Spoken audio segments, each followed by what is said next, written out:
Hello guys, welcome to our channel. आज हम class 12th chemistry chapter number 1 solution का example number 1.9 करने जा रहे हैं। Let's read the question. 45 gram of the ethylene glycol is mixed with the 600 gram of water. Calculate a the freezing point depression यानी कि delta T F, the freezing point of the solution. ये दो चीज़ें हमें इस question में निकालनी है। स्टार्ट करते हैं अपने क्वेश्चन को। तो हमें क्या बोला है, इथिलीन ग्लाइकोल कितना है 45 ग्राम, यानी कि ये हमारा क्या है, ये हमारा है सॉल्यूट। तो लिख लेते हैं कि वेट ऑफ सॉल्यूट हमें कितना गिवन है, 45 ग्राम गिवन है।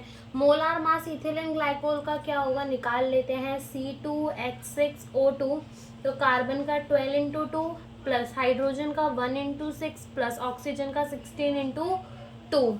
12 टू ज़ा 24 प्लस 6 प्लस 16 टू ज़ा 32, और ये इसको प्लस करेंगे तो हमारा आंसर जो है वो आ जाएगा 62। ठीक है, तो हमें मोलार मास ऑफ सॉल्यूट कितना मिला, 62 ग्राम। देन हमें क्या बोला है कि 600 ग्राम ऑफ वाटर को हमने मिक्स कर दिया। अब इस वाटर को मिक्स कर दिया हमने ना, हमसे क्या बोला है कि हमको निकालना है फ्रीजिंग पॉइंट डिप्रेशन। ए पार्ट स्टार्ट करते हैं। हमें निकालना है डेल्टा टी एफ। तो जो डेल्टा टी एफ होता है वो किसके बराबर होता है, के एफ एम के बराबर होता है। M is the molarity. तो के एफ इंटू एम कैसे निकालेंगे, moles of the solute upon में मास ऑफ द सॉल्वेंट किसमें, केजी में। ठीक, तो देखो यहाँ पर हमारा जो है के एफ, देखो ये हमें कितना गिवन है, वेट ऑफ द सॉल्वेंट 600 ग्राम। तो इसको कन्वर्ट कर लेते हैं केजी में, डिवाइड कर दो 1000 से, 0 से 0 कटेगा तो ये कितना आ जाएगा, 0.6 केजी आ जाएगा। ओके, तो ये मिल गया। मोल्स निकाल लेते हैं, मोल्स ऑफ द सॉल्यूट। तो मोल्स ऑफ सॉल्यूट कैसे निकालेंगे अपन, गिवन वेट अपॉन में मोलार मास कितना है 65, और जब इसको डिवाइड करेंगे तो जो अपना आंसर है वो आ जाएगा 0.37। अब जो के एफ होता है फॉर द वाटर, के एफ जो होगा वाटर के लिए वो होता है 1.86।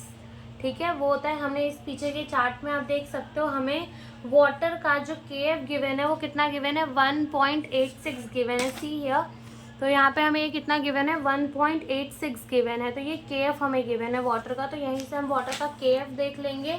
और देखो चलो डेल्टा टी एफ जो है वो क्या है, एक के एफ कितना है 1.86 है, इनटू N2 मोल्स कितने निकाले 0.37 अपॉन में मास ऑफ द सॉल्वेंट कितना है 0.6 है।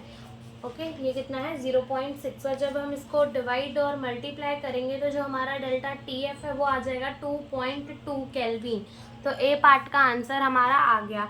बी पार्ट में हमें क्या पूछा है, बी पार्ट में हमको जो हमारा, देखो जो हमारा डेल्टा टी एफ होता है वो क्या होता है, T F of solution minus T F original वाला।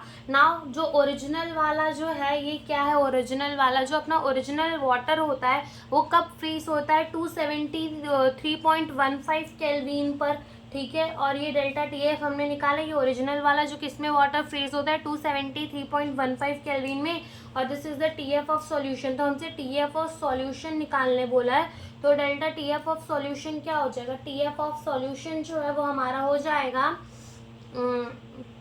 टी एफ नॉट ओरिजिनल वाला माइनस में डेल्टा टी एफ के बराबर। तो ओरिजिनल वाला है 273.15 माइनस ये कितना आया 2.2, और जब हम इसको माइनस कर देंगे तो हमारा आ जाएगा 270.95 केल्विन। तो ये हमारा आंसर है, ये ए पार्ट का आंसर, ये बी पार्ट का आंसर। हमसे इस क्वेश्चन में यही पूछा था। Thank you for watching the video.